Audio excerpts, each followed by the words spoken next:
We were working with a lot of clients who were younger in age, who got technology, were actively using technology in their own companies.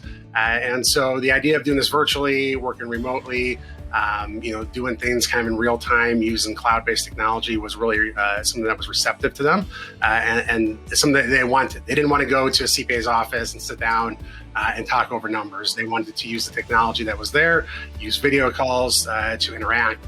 And that's something that they got and wanted right off the bat.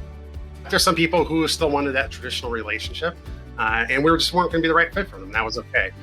We had a very clear, defined niche and purpose of who we wanted to serve and how we were going to serve them. And if they weren't necessarily on board with that, or that wasn't something they wanted, that was okay. They didn't have to be our client. And so we kind of stuck to our kind of path that we laid out, and the network really well for us. Because when you go and make this kind of digital transformation, it's not about just putting new software in place and technology in place and calling it a day. It's kind of a radical transformation of everything you do in your company. So get those processes laid out, and then once we build out that process, then we can start laying that roadmap of what's the right type of technology we need to put in place. How do we go about doing that? How do we go about getting that to work with our clients? And if we start in that process first mindset, that makes this a whole lot easier versus starting in a technology first mindset and trying to rearrange our processes around that.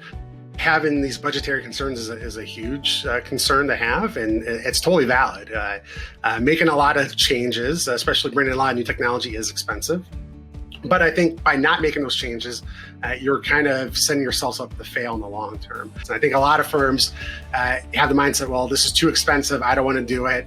I'm just fine keeping things the way they are. But the reality is everything's changing around you. And if you don't keep up with that change, you're just going to fall behind and not have the successes you may have had in the past. It's really ultimately what the end goal is in your firm, right? So if your goal is, I'm going to sell this firm in 10 years and I expect to get a certain multiple on that sale, those buyers are going to expect certain things of your firm, right? They're going to expect you have the right technology in place. They are going to expect that you've developed your firm over time.